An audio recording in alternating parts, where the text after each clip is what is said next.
So good to see you. Welcome to Venice, California. Thank Great you. to see you. I mean, you brought the sunshine. I think you brought the sunshine. It's so beautiful. It's a beautiful day out here. I'm in sunny LA, surrounded by sand, surf, and skateboarders. It may be far from the mega campuses of Silicon Valley, but it's where Evan Spiegel, the co-founder and CEO of Snap, feels most at home. 10 million people walk the boardwalk every single year, and I think for us, that was so special because all these people from all over the world were walking by our office every single day. We had a big ghost logo out front. Yep. You may know Snap as the popular messaging app made for sending disappearing photos and videos. Some people can't handle success. I can. That had a meteoric rise with Spiegel at its helm. Snapchat always starts with a snap.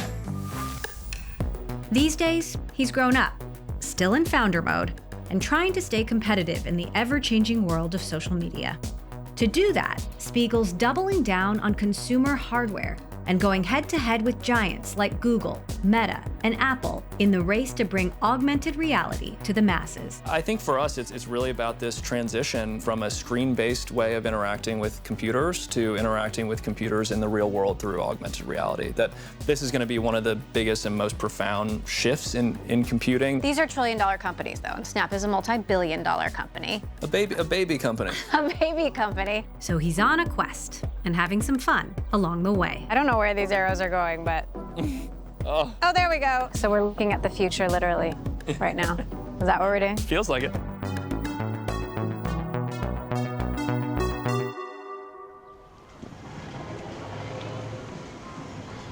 You grew up in Southern California. What kind of kid were you? Were you one of the cool kids, or were you one of the nerds trying to be cool? You know, I think my wife always says it's cool to be uncool. So I definitely was not one of the cool kids. You know, I grew up and my parents didn't let me watch TV at all. Oh, really? So I was very into reading. It's okay to be a nerd. I was totally a nerd. I think we turned out okay.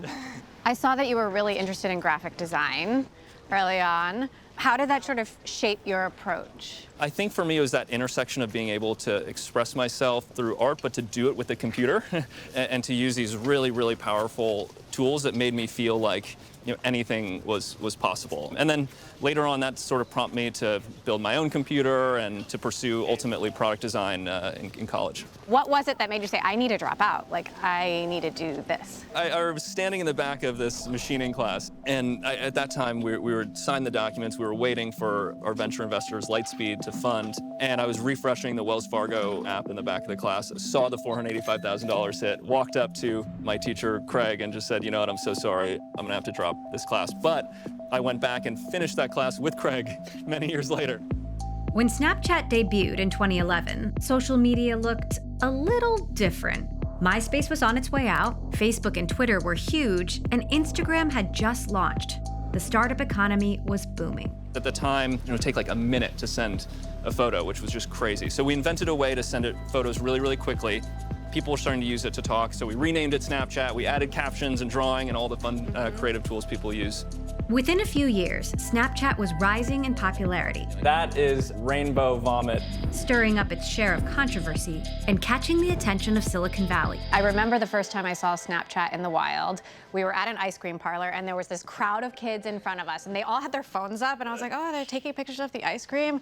And my husband whispered, they're Snapchatting. And I was like, oh, this is becoming a thing. Like, it was really a moment. Teens everywhere believe they're sending their own self-destructing messages online with an app called Snapchat. Was there sort of an inflection point where you felt like things really took off? Snapchat changed people's relationship with photos and made them about communicating. And it turns out people communicate way more than they save things. And so there was a moment in time when we realized that the number of photos people were taking and sending on Snapchat eclipsed the total number of normal photos people were taking on the world, out in the world with their smartphones. And I think that was really the moment that we realized there had been this huge shift, that like the majority use case or the primary use case for cameras was communicating, not saving things.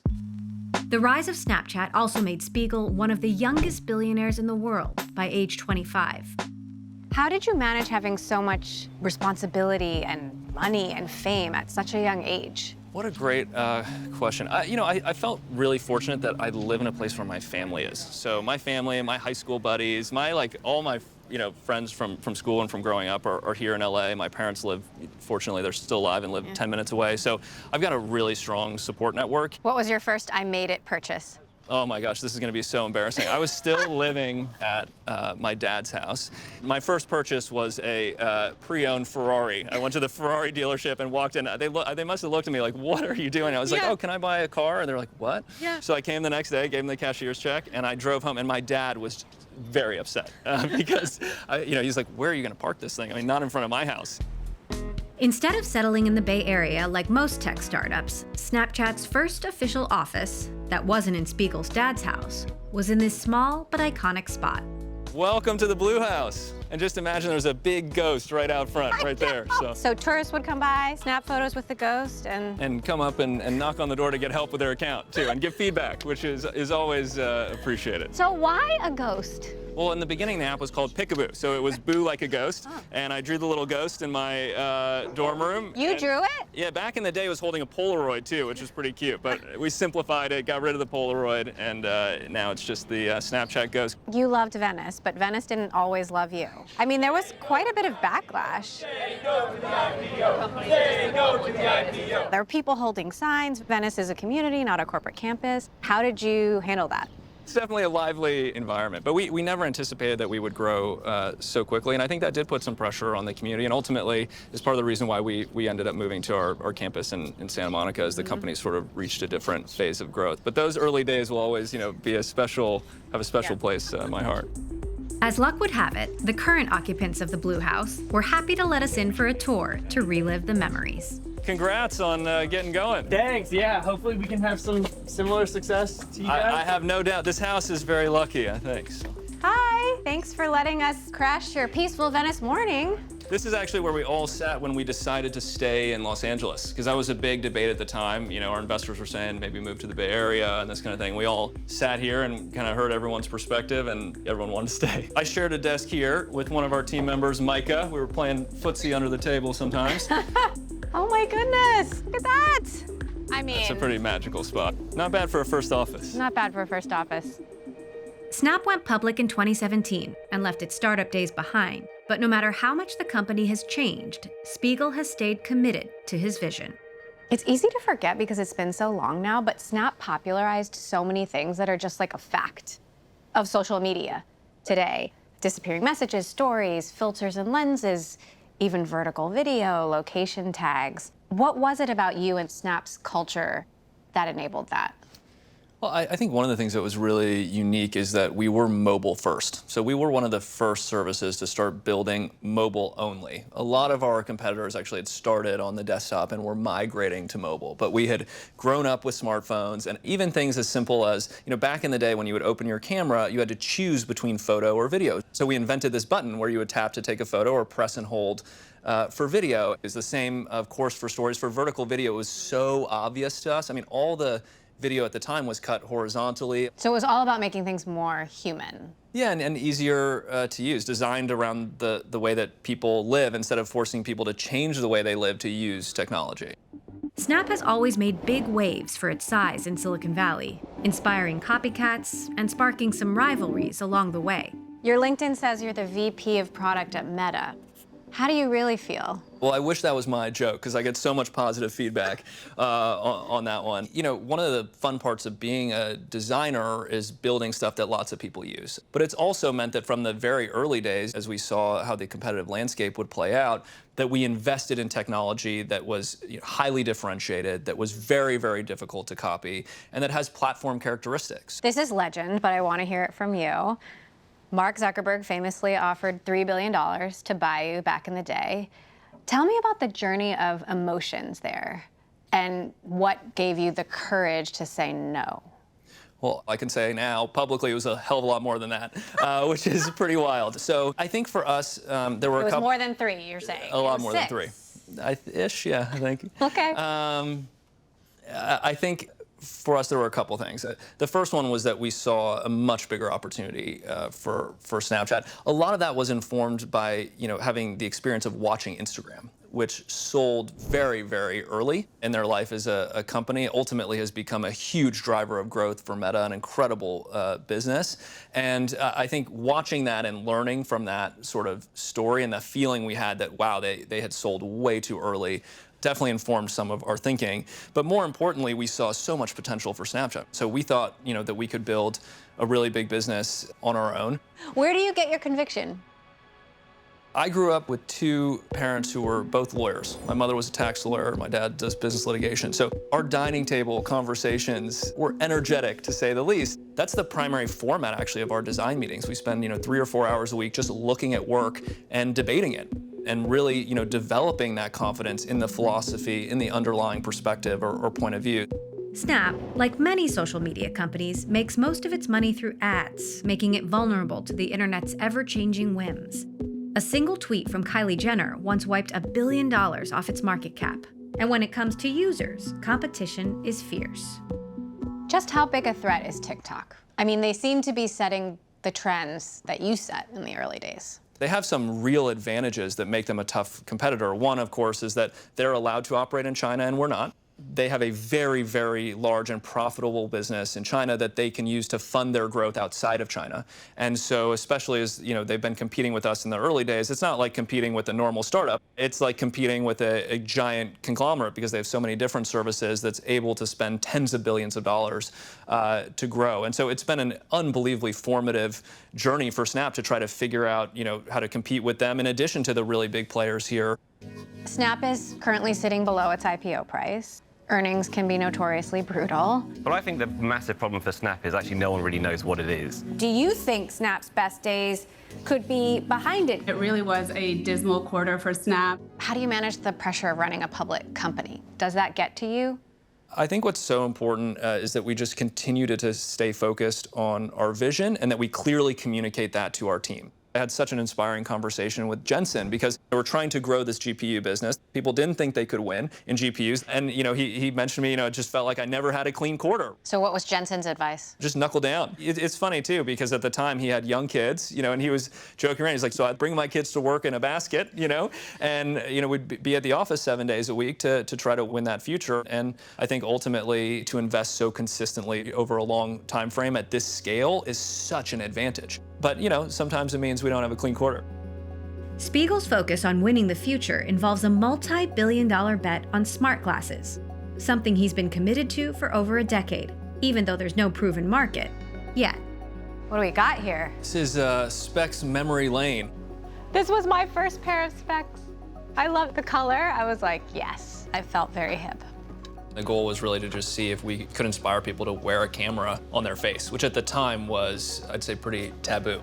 We tried to make it really playful. One of our constant inspirations is the Eames quote that says, toys are really the prelude to serious ideas. And so oftentimes when we're thinking about technology, we want to create something that's inviting, that people want to play with, even if the underlying technology or the vision for the technology is much more serious or ambitious. This was generation 1, and this is sort of like the tennis ball can design that popped out of the vending machines. At that point in time, we were all recovering from the Google Glass hole scandal, where it was really, people felt it was invasive or inappropriate to wear cameras.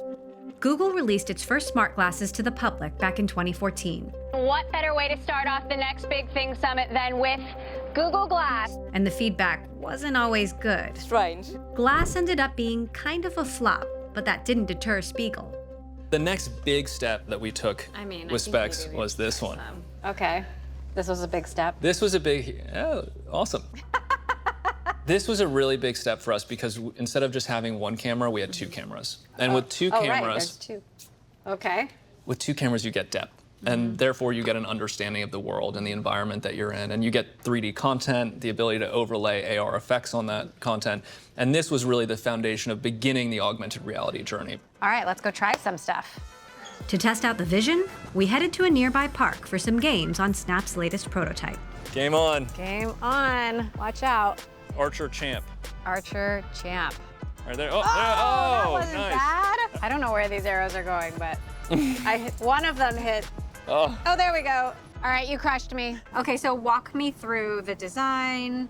the features. Specs have a dual SoC design, meaning there are two processors on board, one on this side and one on this side, and they talk to each other through a custom architecture we built so that one SoC is responsible for the computer vision, understanding the world around you, and the other one is really responsible for the application layer, or all those lenses that you're experiencing.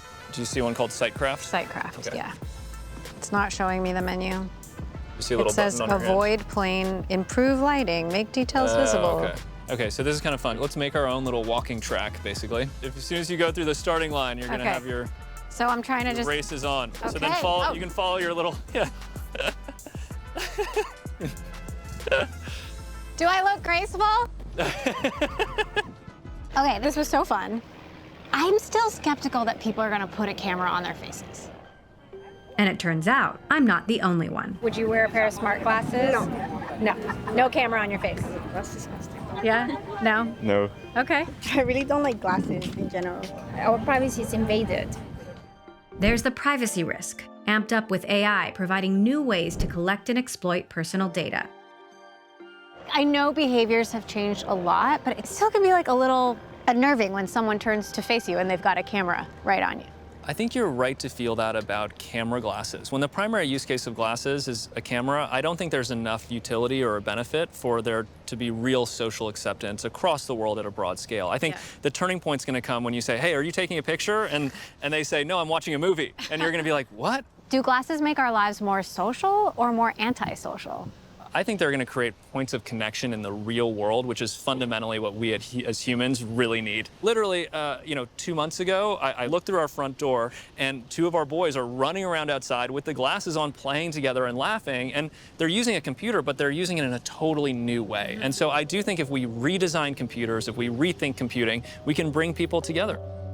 Despite my skepticism, the smart glasses market is growing, with Meta, Apple, Amazon, and Google all announcing buzzy brand partnerships and investing a lot of capital. How do you compete? These are massive companies. In our view, the technology stacks are actually quite different. What we've always found is just a singular focus and execution against that over a very long period of time helps to compound a technological advantage that I think positions us well competitively. How does AI change AR? I think fundamentally AR is the interface for AI. So a lot of people right now are spending time investing in building these really big models. There's a lot of competition around that. You can almost think about that as the back end of AI, right? But where we're spending a lot of our time and where we're very interested is what is the front end of AI? How are people actually going to interact with and engage with AI? And the reason why we think AR is such a powerful interface is because it brings AI into the world with you. So it can understand your environment, understand who you're with, obviously make the right, recommendations in terms of your experience, but be very, very helpful in the moment as well. AI isn't just shaping the future of augmented reality, it's also changing social media, including Snapchat, which introduced its own chatbot in 2023 to mixed reviews. Snapchat is still hugely popular among teens and young adults, who will be at the forefront of the benefits and risks of new technology. Spiegel will have to navigate how to keep innovating while protecting the mental health and safety of his users. Maybe I'm just a geriatric millennial, but some of the things, Snap Streaks, Snap Credits, Snap Maps, some of those things actually seem like they might not be good for kids. And, make you feel left out if you're not on the map with your friends, or make you feel like you have to keep snapping to keep that streak going. How do you think about those things? We've thought a lot over the years about how to, do things like reduce the pressure of streaks. So we've learned from our community, and a very, very small number of people feel pressure around streaks. For those people, we've just made it very easy to restore the streak. If you lose it, you can restore it. Snap's design choices and role as a self-professed messaging app have put Spiegel, along with other companies, in the hot seat over how to keep people safe online. No legislation is perfect, but some rules of the road are better than none. It's a topic that's gaining momentum at a global level. Australia recently became the first country to ban social media for teens under 16, and that includes Snapchat. Would you say that safety and enforcement are treated with the same urgency inside the company as like design and engineering and growth and product? And what would prove that to an outside viewer? I would say at many points in time, it's had more urgency, because unless people can feel safe using our products, they're not going to feel comfortable expressing themselves or communicating with their friends. But I think, whether it's some recent Senate hearings or some of the cases and the legal discovery that's ongoing to understand what has Snap done, right and wrong, to respond to these crises, over time the public will build a lot of confidence in our response. Kids are using Snap and other apps to send nude photos of themselves to other kids. AI is like gasoline on the fire. Where does this go? Well, I think it's really important for people to understand that's a crime. And I think there's been some really powerful legislation passed recently, the Take It Down Act, which helps protect people from being re-victimized by that sort of content. There are tools available that if you are being victimized in that way, if you have had private images that have been exposed, there are tools you can use online to create a hash of that image, upload it, and take it down from all of the various platforms, Snap included, who have integrated with that service. Do you think these things get better? Like, do kids learn? I think maybe the more optimistic view here would be younger generations are not engaging in risk-taking behaviors at the rate that their older generations were. In fact, overall, if you look at drug use, if you look at sexual behavior for teenagers and these sorts of things, they've declined dramatically. And I think there's reason to be optimistic that education, people's awareness of the risks of these sorts of behaviors have changed the way they act out in the world. Is that a good thing? Because aren't they just spending more time on screens than taking risks outside? My general view is that people are spending time on screens that could be spent in maybe different or more productive ways. That's certainly one of the reasons why we've invested so heavily in specs, because we believe instead of a classroom where everyone's sitting behind a laptop, what if you could all get together, look at the same thing, do simulated chemical reactions in your chemistry lab without making a mess? I think all of a sudden you have education that's interactive, that's shared in the real world, that's a lot more fun and doesn't involve just sitting behind hunched over a screen. Spiegel has big responsibilities to manage and a new technology curve to ride. It's all part of his grand plan to build a better future that keeps us out of dark digital rabbit holes and keeps our feet in the real world, even if that means strapping computers to our faces. What is the social media of the future? Like, what will next generations be using? My hope is that the social network of the future is right here in person. So I think one of the biggest challenges we face today is we've gotten so good at connecting with people who are really far away, but we've gotten less good at connecting with people right in front of us or across from us at the dinner table. Yeah. What surprised you most about how the tech industry has evolved? I think for me, one of the things that's most surprising is the bigness, the scale of the winners especially. I think technology was always seen as an enabler of a revolutionary spirit, right? And technology was designed to empower all of us. I think today to see that vision almost inverted, where the scale of these very large technology companies almost feels totally overwhelming, is something I wouldn't have anticipated with, I think, an industry that was really designed to be revolutionary and individually empowering and to create more freedom. So I think that's still possible, and we're seeing another technological revolution underway with AI. Is the bigness a bad thing? Should it be broken up? I don't think it's a bad thing necessarily. It makes it difficult for the next Snap to be born, right? For us to be a nearly 1 billion monthly active user platform and be considered small is pretty wild. But I think it's those platform shifts that are going to create new opportunity in an industry that really does have a very small number of very concentrated players. Oh, there's a ghost! Oh, nice, you got it. Are we going to be snapping straight from our brains? Probably not in my lifetime, but someday? But maybe one day.